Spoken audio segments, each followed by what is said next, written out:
Assalamualaikum warahmatullahi wabarakatuh. Salam sejahtera buat Sobat Lin Whitening dimanapun berada. Oke, Bim akan lanjutkan cerita Yechen-nya. Tapi seperti biasa, bantu tekan tombol like dan berkomentar juga. Terima kasih sesudah dan sebelumnya.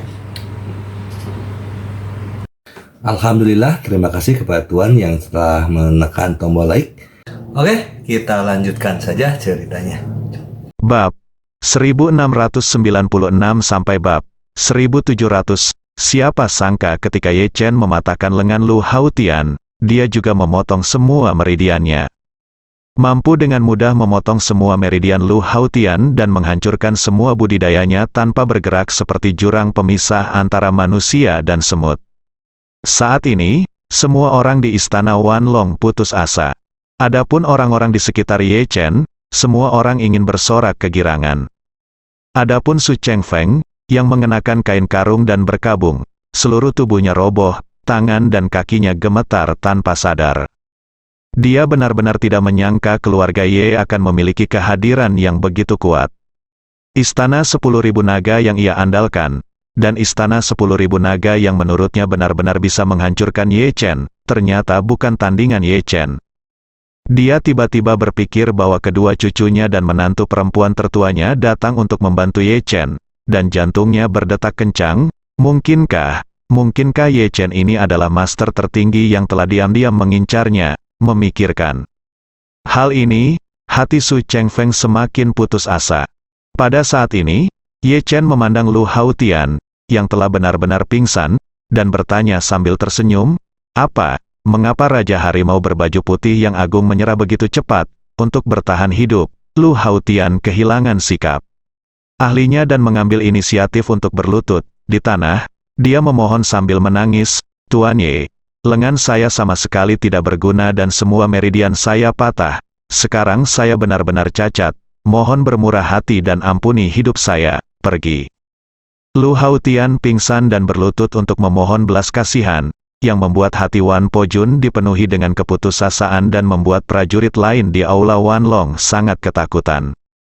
Meskipun Lu Haotian sangat marah, dia masih ingin hidup di dalam hatinya, bahkan jika hanya ada secercah harapan, dia tidak akan menyerah. Karena dia tahu kekuatan Ye Chen, jika dia benar-benar ingin membunuhnya, semudah menggerakkan jarinya. Lu Haotian menangis keras, lengannya dipelintir menjadi berantakan, dia hanya bisa menggunakan kekuatan punggungnya untuk membungkuk dan bersujud. Sambil bersujud, dia menangis dan memohon, "Tuan Ye, saya salah, saya seharusnya tidak benar. Anda berbicara omong kosong, dan Anda tidak seharusnya menantang Yang Mulia. Tapi aku tidak ingin mati. Aku benar-benar tidak ingin mati. Tolong lihat bagaimana aku menjadi seperti ini. Mohon ampun dan ampuni hidupku." Ye Chen menatapnya dengan dingin. Suaranya tiba-tiba naik beberapa poin, dan dia bertanya dengan tegas, "Kamu berani begitu sombong di depan jiwa orang tuaku? Apakah kamu benar-benar berpikir seperti itu jika kamu berlutut di tanah dan bersujud untuk memohon belas kasihan? Aku bisa mengampuni hidupmu." Lu Haotian menangis keras, "Aku tahu aku salah. Aku benar-benar tahu aku salah." Ye Chen menamparkan wajahnya dengan keras dan berkata dengan dingin, "Kamu tahu kesalahanmu sekarang? Kamu datang dengan cerutu di mulutmu kemarin. Bukankah kamu sangat sombong ketika berada di keluarga Ye? Bukankah kamu mengatakan bahwa kamu akan menjadi orang pertama yang membunuhku? Setelah berkata itu, mata Ye Chen berubah dingin dan dia berkata dengan dingin, "Ngomong-ngomong, apakah kamu tidak suka merokok cerutu? Kalau begitu aku akan melakukannya. Aku akan membuatkanmu cerutu dan membiarkanmu merokok sepuasnya." Setelah mengatakan itu, Ye Chen memandang Hong Wu dan berseru, "Hong Wu, ambillah kertas kuning untuk mengunjungi kuburan, dapatkan lebih banyak baik." "Tuan Ye." Hong Wu buru-buru mengeluarkan beberapa ikat kertas kuning untuk dibakar di depan kuburan dari tumpukan besar bahan pemujaan leluhur yang disiapkan oleh keluarga Ye. Ye Chen mengambil bungkusan tebal dan menggulungnya menjadi gulungan kertas setebal botol air mineral, lalu dia memasukkan salah satu ujungnya langsung ke mulut Lu Haotian, dan berkata kepada Hong Wu, "Ayo, Hong Wu, tunggu Raja Harimau berpakaian putih untuk menghisap cerutu besar yang saya, Ye Chen, buatkan secara pribadi untuknya." Hong Wu terkekeh. segera mengeluarkan korek api dan menyalakan ujung gulungan kertas yang lain. Sambil menyalakannya, dia mencibir, "Tuan Raja Harimau, Anda sangat beruntung bisa merokok cerutu yang dibuat oleh Tuan Ye sendiri. Saya kira Anda adalah satu-satunya di dunia." Saat dia mengatakan ini, dia melihat gulungan kertas ini lebih tebal. Jadi dia selalu memesannya.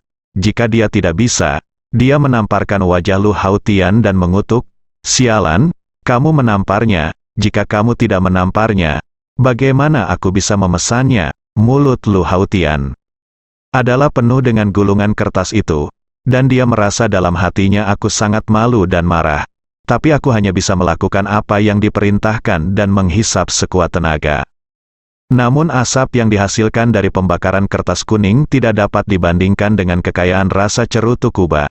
Saat dia menghisap pertama kali, Lu Haotian tersedak oleh asap tebal dan terbatuk-batuk, serta air mata dan lendir muncrat pada saat yang bersamaan. Ye Chen memelototinya dan mencibir, "Mengapa kamu memegang cerutu, merokok di depanku kemarin, dan berbicara omong kosong?" Lu Haotian memikirkan penampilannya yang arogan kemarin dan tidak bisa menahan diri untuk tidak menamparnya, menggigil. Melihat ekspresi ketakutannya, Ye Chen melanjutkan, "Jangan lupa, kamu juga menggunakan cerutu untuk membunuh perawat dari keluarga Yeku. Bahkan jika itu hanya satu kehidupan demi satu kehidupan, aku akan membunuhmu hari ini." Ye Chen berhenti sebentar dan melanjutkan, "Apakah kamu tidak ingin hidup? Selesaikan merokok cerutu besar ini dulu. Setelah merokok, saya akan mempertimbangkan apakah akan mengampuni hidup Anda. Tetapi jika Anda tidak dapat menyelesaikannya, maafkan saya, yang pertama mati hari ini adalah kamu." Setelah mendengar ini, Lu Haotian merasa putus asa dan hanya ingin melakukan segala kemungkinan untuk bertahan hidup. Jadi, dia hanya bisa berusaha sekuat tenaga untuk menghisap gulungan kertas kuning tebal itu, dan seluruh tubuhnya tercekik oleh asap tebal tersebut dan hampir roboh. Namun, dia tidak berani mengabaikan apapun, jadi dia hanya bisa berusaha sekuat tenaga untuk menghirup asap tebal ke dalam tubuhnya. Para prajurit istana Wanlong di tempat kejadian sangat ketakutan. Mereka semua tahu bahwa Lu Haotian menyukai cerutu Kuba. Tetapi siapa yang bisa membayangkan bahwa Lu Haotian akan berakhir seperti dia hari ini? Lu Haotian mencoba yang terbaik dan mencambuk dalam waktu yang lama. Ketika dia akhirnya selesai mengeluarkan gulungan kertas kuning itu, dia hampir pingsan dan mati. Dan ketika terbakar sampai habis, kertas kuning yang menyala itu langsung membakar bibir dan sekitar mulutnya sehingga menimbulkan tumpukan lecet. Lu Haotian, yang akhirnya bisa mengatasinya, memandang Ye Chen dengan sungguh-sungguh dan bertanya dengan lembut, "Ya, Tuan Ye, saya sudah selesai merokok, bisakah Anda mengampuni hidup saya?" Ye Chen mencibir, "Tentu saja tidak, kamu ingin bertahan hidup jelas tidak sesederhana itu, semuanya tergantung suasana hatiku." Lu Haotian benar-benar pingsan, jadi dia menoleh dan menatap Wan Po Jun dengan air mata mengalir di wajahnya seperti anak kecil, dan tersedak isak tangis dan memohon, "Tuan Istana, selamatkan aku, Tuan Istana." Hati Wan Po Jun juga penuh dengan keputusasaan saat ini. "Saya tidak pernah membayangkan naik ke Gunung Yeling hari ini akan seperti ini." Melihat ekspresi menyakitkan dan putus asa Lu Haotian, dan kemudian memikirkan kekuatan Ye Chen yang tak tertandingi, hatinya dipenuhi dengan keputusasaan. Dia tahu bahwa balas dendamnya sama sekali tidak ada harapan. Jadi, dia menelan ludahnya dan berkata dengan nada hormat dan serak, "Ye Chen, tolong lepaskan dia, biarkan dia pergi, dan aku, Istana 10.000 Naga, akan segera mengungsi. Dalam hidup ini, aku tidak akan pernah lakukan lagi lawan keluarga Ye." Ye Chen sepertinya telah mendengar lelucon besar dan tertawa keras. "Wan Po Jun, apakah menurutmu kuburan leluhur keluarga Yeku adalah tempat di mana kamu bisa datang dan pergi kapanpun kamu mau?" Wan Po Jun sambil mengertakkan giginya, dia bertanya kepadanya, "Lalu apa yang kamu inginkan?" Ye Chen mencibir dan berkata, "Yang aku inginkan adalah memperlakukan orang lain dengan caranya sendiri." Wan Po Jun bertanya dengan gugup, "Kamu, apa maksudmu?" Ye Chen memandangi dua peti mati di belakangnya dan tersenyum. Bukankah kamu mengancam akan menghancurkan tulang orang tuaku menjadi abu? Peti mati orang tuamu kebetulan ada di sini. Jadi tolong beri mereka pengalaman yang baik. Ide bagus sekali yang kamu punya. Kata-kata Ye Chen langsung membuat ekspresi Wan Po-jun bergetar. Kemudian, dia mengertakkan gigi dan berkata dengan dingin, "Kamu, siapa yang memberimu keberanian? Beraninya kamu tidak menghormati roh orang tuaku di surga." Ye Chen mencibir dan berkata, "Saya tidak menyangka bahwa yang disebut tuan dari istana Wanlong, itu hanya anjing berstandar ganda." Setelah mengatakan itu, Ye Chen berkata lagi, "Kamulah yang berteriak bahwa kamu ingin menghancurkan orang tuaku menjadi abu. Jika kamu tidak menghormati roh orang tuaku di surga, kamu menang tidak mengizinkanku berperilaku dengan caraku sendiri. Apakah kamu merawat tubuh orang lain? Mengapa? Apakah tinjumu lebih kuat dari milikku? Atau kamu lebih baik dariku?" Wan Po-jun tiba-tiba merasa bersalah dan tidak tahu bagaimana caranya menjawab. Dia tahu bahwa dialah orang pertama yang mengemukakan masalah ini. Tetapi pada saat itu, dia benar-benar tidak menyangka bahwa keluarga Ye akan memiliki ahli yang begitu hebat. Dia berpikir bahwa dia benar-benar menghancurkan keluarga Ye. Dalam situasi saat ini, kami hanya dapat mengatakan bahwa kami telah menembak kaki kami sendiri. Melihat dia tidak tahu bagaimana menjawabnya untuk beberapa saat, Ye Chen mencibir, lalu menendang Lu Hautian yang sedang berlutut di tanah, dan berkata dengan ringan, "Ayo, kamu adalah hakimnya. Jika aku menyebarkan abu istanamu orang tua tuan, apakah dia yang melakukannya sendiri?" Lu Hautian sama sekali tidak berani untuk tidak menaati Ye Chen. Pada saat yang sama, dia juga merasa bahwa akhir hidupnya hari ini adalah berkat Wan Po-jun. Jadi dia berkata tanpa berpikir, dia membawanya sendiri. Jika dia tidak bersikeras menyebabkan ini, aku tidak akan berakhir seperti ini. Ye Chen memandang Wan Po-jun dan bertanya kepadanya, "Apakah kamu mendengar itu? Bahkan bawahanmu mengatakan bahwa kamu membawanya pada dirimu sendiri." Wan Po-jun memiliki wajah yang gelap. Dia mengertakkan gigi dan berkata, "Ye Chen, jika kamu menghina orang tuaku lagi, aku akan melawanmu sampai mati hari ini. Meskipun kamu sangat kuat, aku, istana 10.000 naga, bukan vegetarian." Ye Chen mendengus dengan nada menghina dan berkata, "Wan, kamu akan melawanku sampai mati. Kamu tidak memenuhi syarat, jangan salahkan aku karena tidak memberimu kesempatan. Simpan peti mati orang tuamu, dan aku akan melepaskanmu. Jika tidak, salah satu dari kalian akan mati hari ini." Wan Po-jun merasakan darahnya melonjak, dan dia mengertakkan gigi dan berteriak, "Sike tidak bisa dibunuh. Bahkan jika aku mati, aku tidak akan pernah membiarkanmu mempermalukan orang tuaku." Ye Chen mengangguk dan berkata dengan tenang, "Kalau begitu aku bisa tunggu. Kalau kamu menghinaku setelah kamu mati, hasilnya tetap sama. Ngomong-ngomong, aku orang yang paling dendam. Apapun yang orang lain ingin lakukan padaku, aku akan membalasmu penuh, atau bahkan 2 kali lipat. Jika suasana hatiku sedang buruk, tunggu sampai aku mentraktirmu. Setelah aku membunuhmu, aku akan menghancurkanmu dan orang tuamu menjadi abu bersama-sama." Begitu dia mengatakan ini, seorang pria kulit putih pirang di sebelahnya berkata dalam bahasa Mandarin yang sangat fasih, "Guru, saya sudah lama menoleransi dia, paling buruk. Kita bisa melakukannya bersama-sama. Ayo, bunuh dia dulu, apapun yang terjadi. Kita akan melawannya, pada saat ini." Itu adalah Golden Retriever Lion King, salah satu dari 4 raja perang istana Wanlong. Begitu kata-katanya keluar, banyak tentara istana Wanlong yang telah menekan mereka segera menggemakan kata-katanya. Banyak dari mereka telah menerima bantuan dari Wan Po-jun, dan bahkan merupakan murid Wan Po-jun. Melihat Ye Chen mempermalukan Wan Po-jun seperti ini, mereka tentu saja tidak dapat menerimanya. Ye Chen tampak acuh tak acuh saat ini dan dengan ringan menendang jari kakinya ke tanah. Sebuah batu terbungkus energi spiritual yang kuat dan terbang dengan kecepatan yang sangat cepat. Segera setelah itu, batu tersebut langsung menghantam dahi Raja Singa berambut emas tersebut, menciptakan lubang darah yang menembus dari depan ke belakang. Dalam sekejap, Golden Retriever Lion King, salah satu dari 4 raja perang istana Wanlong, tewas di tempat. Siapa sangka Ye Chen akan tiba-tiba menyerang, dan begitu dia mengambil tindakan, dia akan membunuhnya. Tidak ada yang bisa memikirkannya. Golden Retriever Lion King, yang juga merupakan prajurit bintang 6 seperti Lu Haotian, otaknya terkena batu yang ditendang oleh lawan. Pada saat ini, para prajurit istana Wanlong yang ingin bergegas maju dan melawan Ye Chen tanpa sadar mundur beberapa langkah. Di saat yang sama, dorongan hati mereka untuk melawan Ye Chen juga langsung ketakutan oleh tangan Ye Chen tadi. Kelompok orang ini merasa ngeri. Mereka tahu bahwa karena Ye Chen dapat membunuh Raja Singa Golden Retriever dengan jentikan tangannya, Ye Chen juga dapat menggunakan metode yang sama untuk membunuh salah satu dari mereka.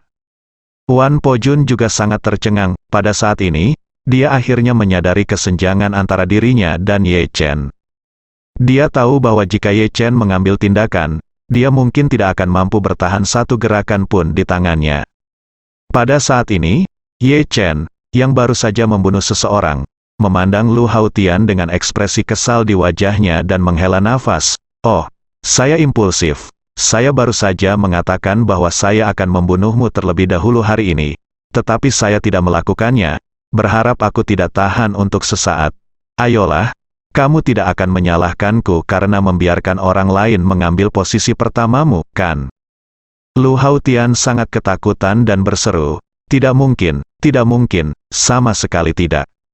Ye Chen mengangguk dan berbalik melihat tentara istana Wanlong yang ketakutan. Dia berkata dengan tenang, "Siapapun yang tidak takut mati dapat mengambil inisiatif untuk berdiri. Saya sudah membuat persiapan untuk pembunuhan besar-besaran di depan jiwa orang tuaku hari ini.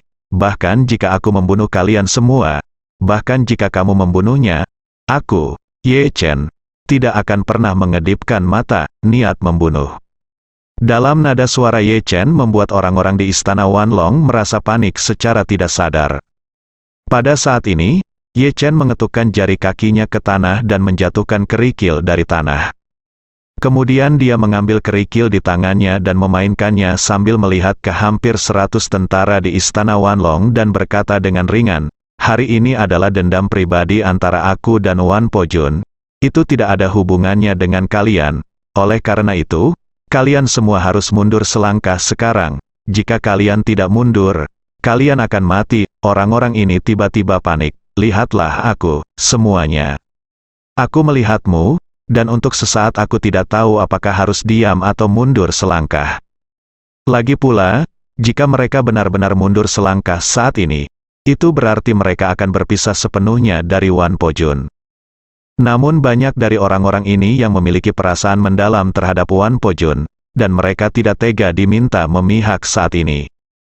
Alhasil, sebagian orang langsung mundur selangkah, namun hampir separuh masyarakat masih memilih diam.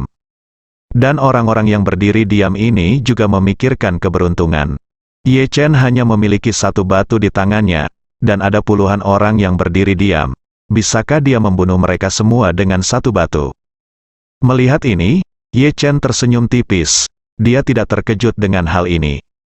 Jadi, dia memandang seorang pria kulit hitam di antara orang-orang ini dan bertanya kepadanya, "Saya mendengar bahwa ada Raja Macan Tutul berwajah hitam di istana Wanlong. Jika tebakan saya benar, itu pasti Anda, kan?" Pria kulit hitam itu tiba-tiba panik. Tanpa sadar berkata, ini aku."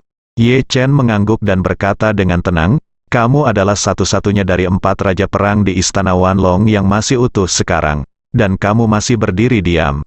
Sepertinya itu kamu juga ingin menjadi musuhku."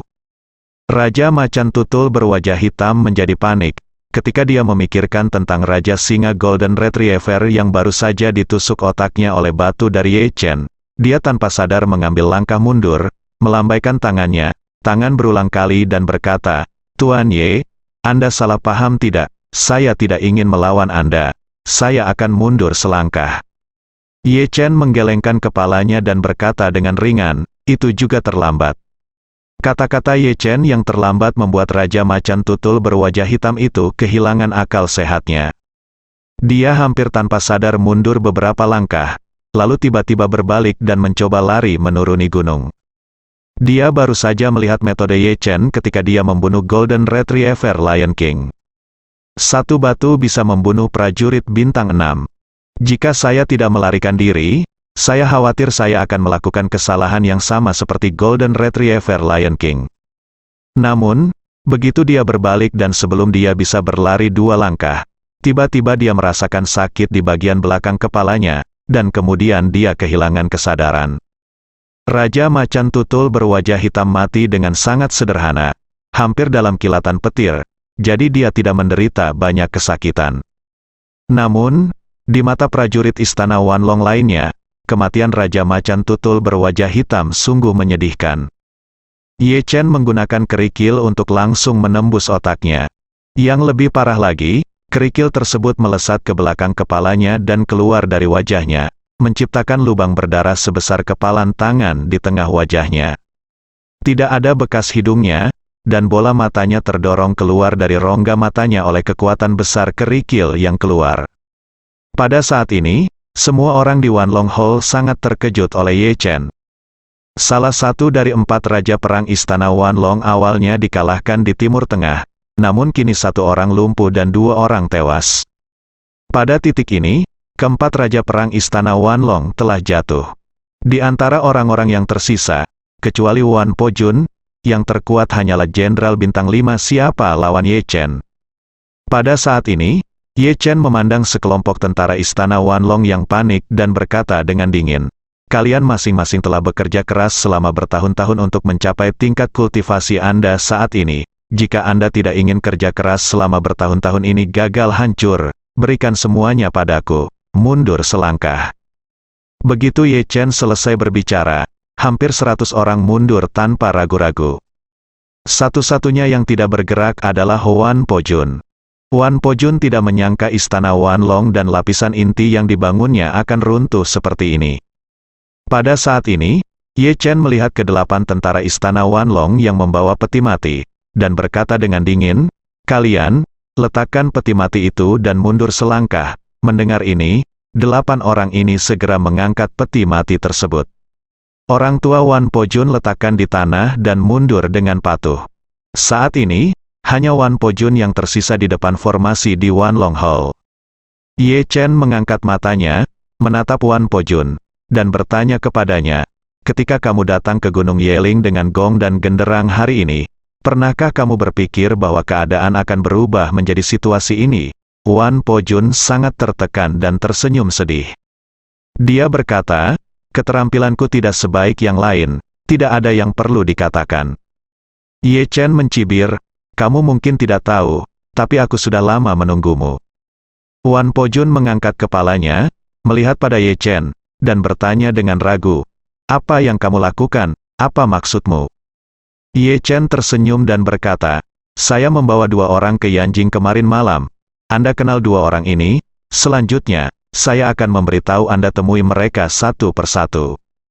Ketika Wan Pojun tidak tahu apa yang dimaksud Ye Chen dengan kata-katanya, Ye Chen menoleh untuk melihat He Hongsheng dan berkata, "Tuan He, pria muda yang berlutut di depan makam orang tuaku bisa dibawa kemari."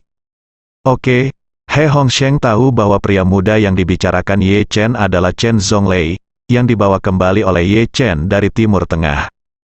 Jadi, dia secara pribadi berjalan ke pemakaman orang tua Ye Chen, menarik Chen Zonglei, yang mengenakan tas kain hitam, ke sisi Ye Chen, dan berkata dengan hormat, "Tuan Ye, saya telah membawamu ke sini." Ye Chen mengangguk dan memandang Wan Pojun.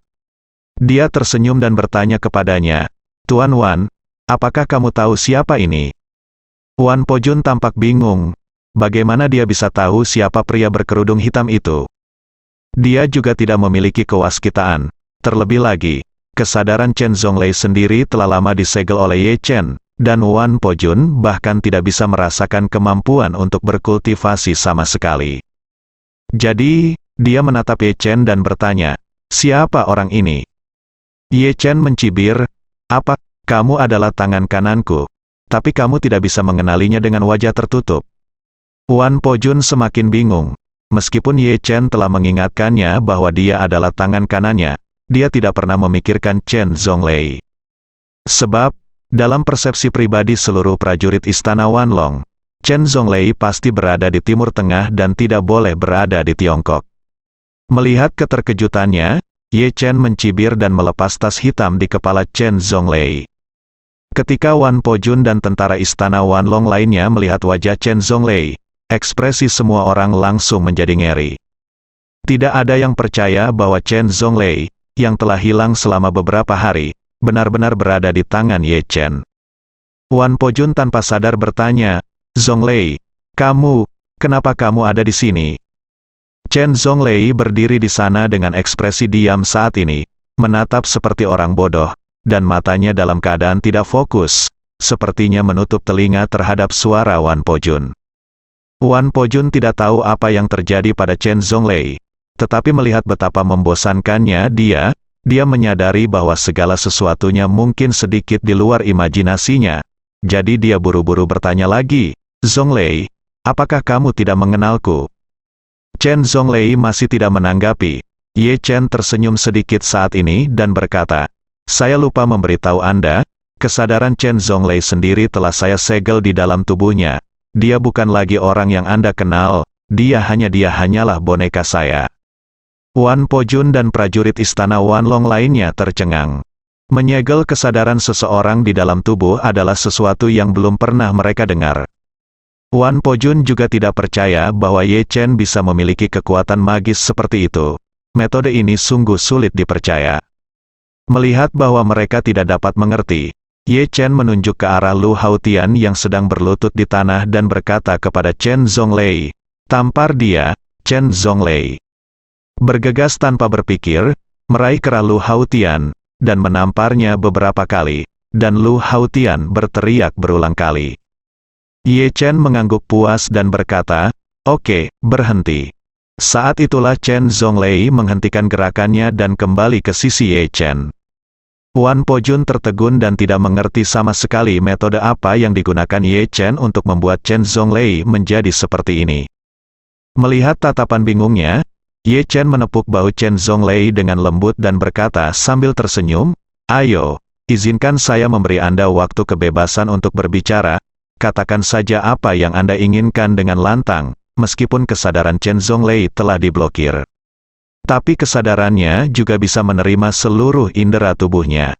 Dia sangat jelas tentang segala sesuatu yang terjadi di sekitarnya selama periode ini. Wan Pojun akan memimpin saudara-saudaranya untuk membunuh Gunung Yeling, dan dia juga sangat jelas tentang hal ini.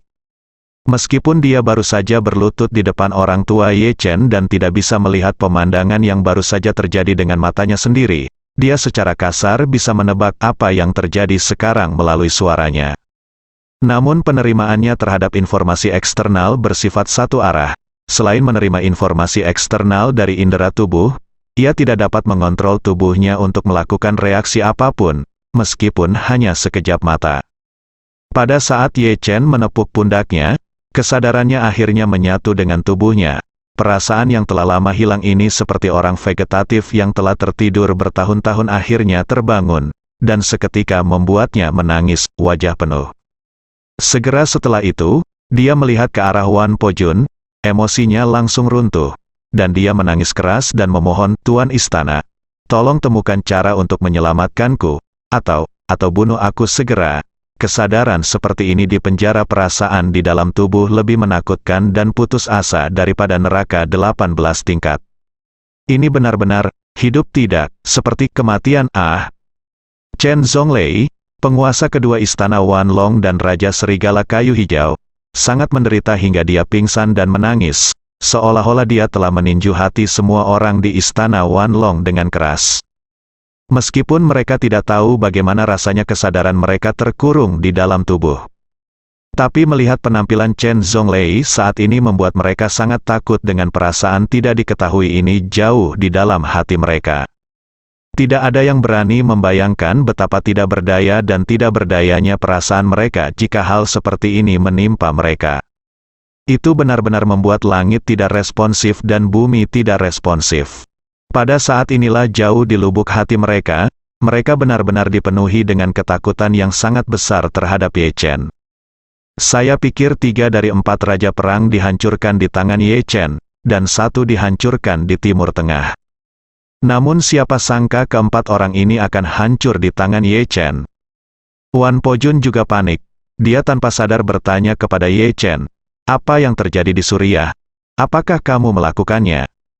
Ye Chen mengangguk dan berkata dengan sangat tenang, "Ya, saya yang melakukannya." Hamid jadi alasan mengapa pasukan pemerintah mampu memusnahkan ribuan tentara dari istana Wanlongmu semua karena bimbinganku. Alasan mengapa pasukan pemerintah mampu menangkap lebih dari 10.000 tentara dari istana Wanlongmu adalah karena bantuanku. Pada saat ini, pasukan Wan Pojun pertahanan psikologis benar-benar runtuh. Dia akhirnya mengerti bahwa balas dendam yang telah dia persiapkan selama 20 tahun hanyalah lelucon melempar telur ke batu. Kekuatan Ye Chen jauh melampaui pemahamannya. Belum lagi dia bukan lawan Ye Chen. Gabungan seluruh istana Wanlong mungkin bukan lawan Ye Chen.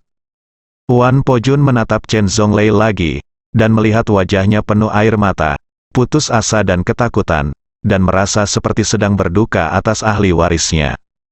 Jadi, dia menatap Ye Chen, menahan rasa malu di dalam hatinya, mengepalkan tinjunya dan memohon, "Ye Chen, ini aku, Wan Pojun, yang buta dan buta terhadap Taisan, tolong lepaskan Hao Tian dan Zonglei. Dan biarkan aku bawa peti mati orang tuaku bersama mereka, pergi. Istana Wanlong akan segera meninggalkan Tiongkok mulai hari ini, dan tidak akan pernah datang lagi dalam hidup ini." Ye Chen mencibir, "Kamu akan mati, dan kamu masih ingin bernegosiasi denganku? Kamu pikir kamu ini siapa? Di luar, kamu adalah penguasa istana 10.000 naga.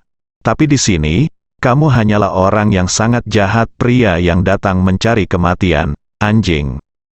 Wan Pojun tampak tegas dan bertanya kepadanya, "Lalu bagaimana kamu bisa puas?" Ye Chen tersenyum dan berkata dengan tenang, "Jangan khawatir. Ini bukan waktunya bagi saya untuk memberitahu Anda kondisinya, namun, aku akan memberikannya kepadamu lagi. Perkenalkan seorang kenalan lama." Segera, Ye Chen menatap He Hongsheng lagi. He Hongsheng memahami hal ini dan kembali ke jiwa orang tua Ye Chen, menarik Su Soudao yang sedang berlutut di sana. Wan Pojun tidak tahu siapa orang ini, tapi dia yakin orang ini pasti memiliki hubungan dekat dengannya. Ketika Su Soudao dibawa ke Ye Chen memandang Wan Pojun dan bertanya kepadanya sambil tersenyum, "Wan Pojun, sebelum saya melepaskan tudung kenalan lama Anda ini, ada sesuatu yang ingin saya katakan sejak Anda naik gunung ke sekarang. Aku bahkan belum berbicara denganmu, jadi sebaiknya kita klarifikasi masalah ini terlebih dahulu." Wan Pojun bertanya dengan hati-hati, "Ada apa?" Ye Chen berkata dengan ringan, "Saya mendengar bahwa ayahmu adalah Yan, anggota inti dari Aliansi Anti Beijing, dengan sepenuh hati mengikuti keluarga Su dan bekerja dengan mereka untuk menargetkan ayahku. Tetapi ayahku tidak pernah melakukan apapun terhadap ayahmu. Bisakah kamu mengakuinya?" Wan Pojun berkata dengan lantang, "Di pasar berjangka. Kembali lalu, ayahmulah yang menipu ayahku agar dibodohi. Akibatnya, ayahku kehilangan seluruh harta benda keluarga.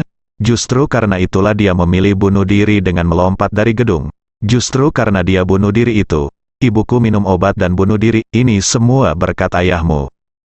Ekspresi Ye Chen berangsur-angsur menjadi dingin, dan dia berseru, "Kamu hanya berbicara omong kosong. Dalam dunia bisnis, segalanya berubah dengan cepat. Ayahmu sendiri tidak cukup mampu. Levelnya terbatas dan dia tidak mengetahuinya. Dia memasuki pasar berjangka dengan rasa benar dan ingin bersaing dengan ayah saya. Tetapi dikalahkan oleh ayah saya secara wajar dan sah dan kalah. Semua asetnya. Siapa yang bisa menyalahkannya? Itu karena ketidakmampuannya sendiri dan levelnya yang terbatas. Apa hubungannya dengan ayahku?" Berbicara tentang ini, Ye Chen berhenti sebentar dan melanjutkan, "Jika ayahmu tidak kompeten, lupakan saja. Hal terburuk yang bisa dia lakukan adalah kembali dan mencoba yang terbaik untuk kembali. Tetapi dia bahkan tidak memiliki ketahanan mental, jadi dia bersikeras berlari ke puncak gedung dan melompat sendiri. Bisakah kamu menyalahkan ayahku untuk ini? Dan ibumu, bahkan jika ayahmu bunuh diri, dia bisa meninggalkanmu dan meminum racun untuk mati. Apakah ini ada hubungannya dengan ayahku?" Wan Pojun tidak puas dan berkata dengan marah, "Ini semua konspirasi ayahmu." Ye Chen menatapnya dan bertanya dengan dingin, "Menurut apa yang kamu katakan, kamu sama diri sendiri benar, berpikiran sempit dan berpikiran sempit hari ini seperti ayahmu dulu." Saya tidak memiliki kekuatan, keterampilan terbatas, dan tidak tahu tentang itu. Namun saya dengan sombong mengambil inisiatif untuk datang ke Gunung Yeling dan dengan berani mengatakan bahwa saya ingin untuk menggali kuburan orang tuaku, tapi sekarang aku membunuh mereka. Mungkinkah semua ini telah menjadi diriku? Konspirasi Ye Chen. Ekspresi Wan Pojun tiba-tiba menjadi kusam. Kata-kata Ye Chen langsung mengenai jiwanya, membuatnya tidak bisa membantah sama sekali. Ye Chen menatapnya dan berkata dengan dingin, "Wan Pojun, kamu hari ini sama dengan ayahmu dulu, itu semua salahmu sendiri. Bahkan jika kamu mati 10.000 kali, itu semua salahmu sendiri." Wan Pojun adalah sudah menangis saat ini. Mengalir ke seluruh wajah, dia tahu bahwa Ye Chen benar. Sekarang, sama seperti ayah saya saat itu, saya mengambil inisiatif untuk memprovokasi seseorang yang tidak mampu saya sakiti, dan kemudian mengalami kegagalan total. Yang disebut kebencian terhadap orang tua hanyalah kebencian buta yang menumpuk jauh di lubuk hati saya selama bertahun-tahun karena keluhan orang tua saya.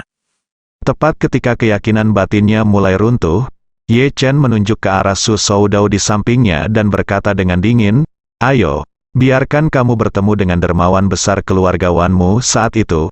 Setelah itu, Ye Chen menarik Su Soudao pergi. Si hitam tas kain di kepala Soudao. Pada saat ini, Wan Pojun merasa seperti disambar petir.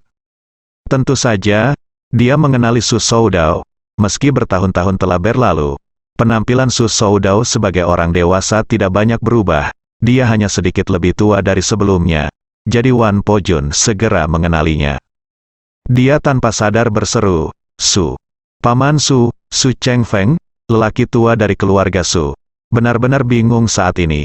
Tidak ada kabar tentang putra sulungnya yang telah lama hilang. Dia tidak menyangka dia ada di tangan Ye Chen. Ketika Su Soudao melihat ayahnya dan Wan Pojun, matanya melebar dan dia ingin mengatakan sesuatu. Tetapi masih ada handuk di mulutnya, jadi dia tidak bisa mengucapkan sepatah kata pun. Ye Chen menarik handuk dari mulutnya, dan Su Soudao buru-buru berkata kepada Wan Pojun, "Pojun, kamu bingung?" Wan Pojun meneteskan air mata dan tersedak, "Paman Su, ini benar-benar kamu. Selama bertahun-tahun, Pojun tidak pernah melupakan kebaikan besar Anda kepada keluarga Wan. Namun, Pojun belum menghubungi Anda karena berbagai alasan selama bertahun-tahun. Saya mohon maaf." Su Soudao juga memiliki mata merah dan tersedak. "Sudah berapa lama Anda membicarakan hal ini?" Ye Chen berkata kepada Su Soudao saat ini, "Tuan Su, Wan Liancheng adalah orang Anda pada awalnya, dan tidak ada yang tahu lebih banyak tentang aliansi anti-Ye daripada kamu. Jadi kamu di depan Wan Pojun, ceritakan padaku apa yang terjadi saat itu dan siapa yang bertanggung jawab atas semuanya." Setelah mengatakan itu, Ye Chen bertanya lagi, "Kamu harus mulai dari fakta objektif, jangan sengaja melayani kepadaku. Kamu tidak boleh dengan sengaja menghindari tanggung jawabmu sendiri. Selama apa yang kamu katakan itu benar-benar fakta objektif, aku tidak akan meminta pertanggungjawabanmu atas apapun yang kamu katakan, tetapi jika kamu berani mengatakan setengah kebohongan pun, aku akan melakukannya membunuhmu dengan tanganku sendiri di depan jiwa orang tuaku." Pada saat ini, Su Soudao menghela nafas dan berkata kepada Wan Pojun dengan sangat serius, "Pojun, apa yang baru saja dikatakan Ye Chen benar. Kematian orang tuamu benar-benar tidak ada hubungannya dengan ayahnya." Wan Pojun meledak sambil menangis. Dia bertanya dengan wajah penuh air mata, "Paman Su, ayahku melawan Ye Changying untuk melindungimu. Hari ini, peti mati dia dan ibuku ada di sini. Apakah kamu tidak takut mereka akan kecewa dengan apa yang kamu katakan?" Su Soudao tidak berdaya. Dia menghela nafas. "Bahkan jika aku mati hari ini dan pergi ke sana untuk menemui orang tuamu, aku akan tetap mengatakan ini." Pada titik ini, Su Soudao berhenti sebentar dan melanjutkan, "Aliansi anti-Ye saat itu adalah sendiri seorang yang tidak bermoral. Ye Changying selalu menjadi orang yang jujur, dan dia tidak hanya jujur, tetapi juga sangat cakap, sehingga banyak dari keluarga kita telah lama berada di bawah bayang-bayangnya. Jadi, kita yang tidak sebaik dia, kami hanya mendirikan aliansi anti daun untuk menahannya. Jadi dari sudut pandang ini, kami telah melakukan kesalahan. Selain itu, untuk melayani saya, Anda ayah sangat prihatin dengan aliansi anti daun dan selalu ingin temukan kesempatan untuk membuktikan kemampuanmu dengan menyerang Ye Changying. Kebetulan pada tahun-tahun itu, perdagangan luar negeri dan seluruh pasar berjangka internasional sangat tidak stabil. Makanan, minyak mentah, dan berbagai logam mulia berada dalam kekacauan besar. Banyak orang terkena dampaknya dalam semalam, banyak orang menjadi kaya dalam semalam, dan banyak orang bangkrut dalam semalam. Ayahmu mengira dia memiliki pemahaman yang jelas tentang situasi internasional. Jadi dia mengambil inisiatif untuk bergabung dengan pasar berjangka dan bersiap menyerang Ye Changying. Tetapi pada akhirnya dia bukan tandingan Ye Changying. Ayahmu kalah 100%. Ketika dia berusia 80 tahun, Ye Changying meneleponnya dan menasihatinya untuk berhenti. Tapi ayahmu merasa Ye Changying sengaja memaksanya untuk memotong dagingnya dan meninggalkan pasar. Jadi untuk menang, dia bahkan mengumpulkan banyak dana dari luar dengan suku bunga tinggi. Aku ingin bertarung sampai mati dengan Ye Changying. Hasil akhirnya adalah ayahmu kehilangan semua asetnya dan berhutang miliaran. Dia tidak sanggup menanggung kegagalan sebesar itu, jadi dia memilih untuk bunuh diri. Berbicara tentang ini, Su Soudao menghela nafas pelan dan berkata, "Adapun ibumu, alasan mengapa dia bunuh diri dengan meminum racun pada 7 hari pertama kehidupan ayahmu adalah karena penagih utang sudah mengejar ibumu untuk memaksanya, untuk membayar kembali uangnya.